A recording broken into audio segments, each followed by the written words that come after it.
안녕하세요. 오늘 보내주신 기알기쌤 강의 자료 덕분에 아주 흥미로운 주제를 다루게 됐습니다. 바로 방조제 공사의 클라이막스라고 할 수 있는 끝막이 공사입니다. 네, 맞습니다. 수십 킬로미터짜리 방조제의 정말 마지막 그 몇 미터, 이걸 연결하는 건데 이게 보통 일이 아니라고요. 자료 보니까 기술사 시험에도 나왔다면서요? 108회 1교시 2번 문제. 네, 그만큼 중요하고 또 어려운 공정이란 뜻이겠죠. 그렇죠.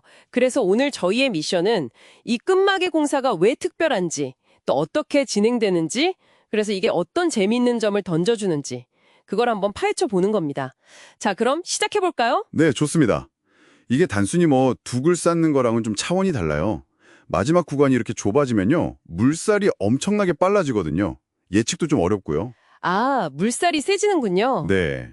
그래서 만약 여기서 뭔가 잘못되면 방조제 전체가 위험해질 수 있어요.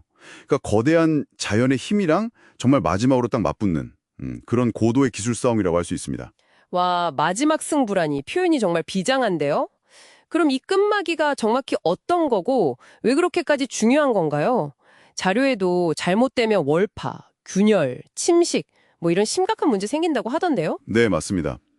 방조제 양쪽에서 이렇게 공사를 쭉 해오다가 마지막에 딱 남은 구간 있잖아요. 네네. 거기를 완전히 막아서 바닷물 흐름을 차단하는 그야말로 최종 단계입니다. 이게 잘못되면 방조제 자체가 무너질 수도 있으니까요. 전체 공사의 성패를 가르는 활용점정 같은 거죠. 네. 그래서 아무 때나 할 수 있는 게 아니에요.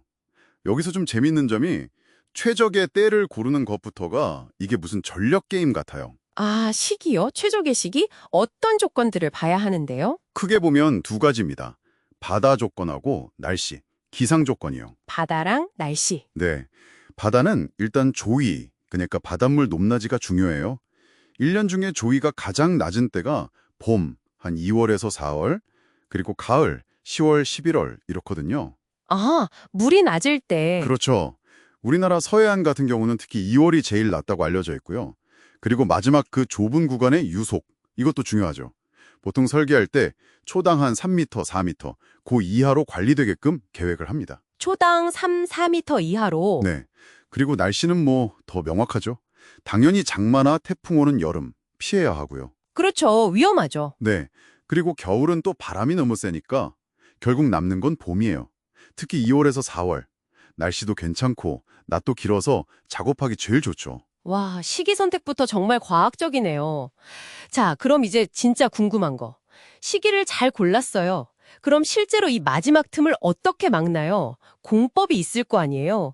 자료에 세 가지 방식이 있던데요? 네, 대표적으로 세 가지가 있습니다.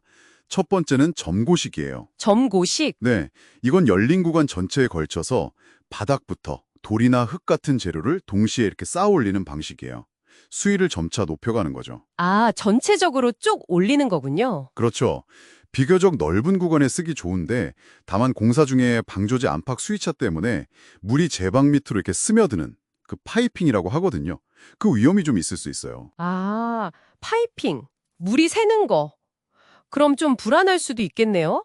다른 방식은요? 두 번째는 점축식입니다. 이건 양쪽 끝에서부터 가운데를 향해서 점점 제방을 쌓아 들어오는 거예요. 아, 양쪽에서 가운데로? 네. 그래서 마지막에 좁은 구간만 딱 남기고 막는 방식이죠. 유속이 좀 빠른 곳에 상대적으로 유리하고요. 우리가 잘 아는 새만금 방조제 있잖아요. 네, 새만금. 그 4호 방조제가 바로 이 점축식으로 끝마기를 했습니다. 아, 진짜요? 새만금이 점축식이었군요. 와, 그 큰 공사를. 그럼 마지막 방식은 뭔가요? 마지막은 점고 점축식인데요. 이건 이름 그대로예요. 앞에 두 개, 점고식이랑 점축식을 합친 거죠. 하이브리드 방식. 아, 섞은 거군요. 네.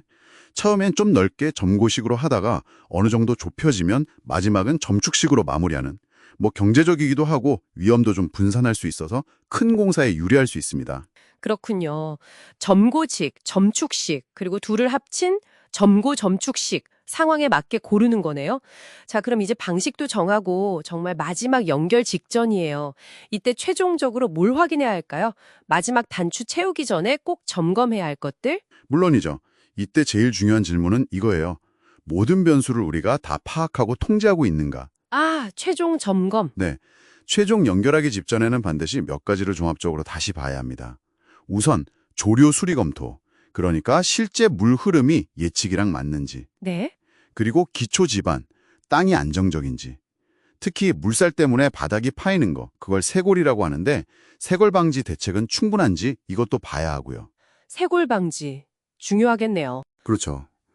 또 던져놓는 돌, 사석 같은 재료 크기가 물살을 견딜 만큼 충분한지, 설계된 방조제 단면 자체가 튼튼한지, 그리고 구조물 전체가 미끄러지거나 아까 말한 파이핑 같은 거, 이런 거에 대한 안정성 검토까지 이 모든 게 다 확인이 되어야 그래야 비로소 마지막 전투를 안전하게 끝낼 수 있는 겁니다. 와, 정말 마지막까지 엄청나게 신경 쓸 게 많네요. 자, 오늘 뜸막이 공사를 통해서 이게 그냥 마무리 작업이 아니라는 걸 확실히 알았습니다. 자연의 힘을 면밀히 분석하고 최적의 시기와 공법을 고르고 또 마지막 순간까지 철저하게 검증하는 정말 고도의 기술 집약적인 프로젝트였네요. 그렇죠. 그래서 이게 어떤 의미일까요? 단순히 흙이랑 돌 쌓는 걸 넘어서 거대한 자연 앞에서 인간의 어떤 지혜와 기술이 어떻게 발휘되는지를 보여주는 굉장히 흥미로운 사례 아닐까 싶습니다. 핵심은 그거였죠. 시기 선택, 세 가지 공법, 점고식, 점축식, 점고 첨축식, 그리고 마지막 최종 검토. 네. 여기서 한 발 더 나아가서 이런 생각도 해볼 수 있을 것 같아요. 이 끝막이 공사에 필요한 어떤 정밀함, 예측 능력, 또 복잡한 위험 관리 능력 같은 것들이요. 네네. 이게 꼭 토목공학 분야가 아니더라도 어쩌면 당신이 앞으로 마주할 수 있는 다른 여러 복잡한 문제나 프로젝트의 마지막 단계를 성공적으로 해내는데 필요한 통찰과 좀 맞닿아 있지 않을까 하는 거죠. 아, 일상이나 다른 분야에도 적용될 수 있다. 네. 거대한 시스템에 어떻게 보면 가장 취약할 수 있는 마지막 연결고리를 성공적으로 딱 체결한다는 것. 그 의미를 한번 곱씹어 보시는 것도 재밌을 것 같습니다.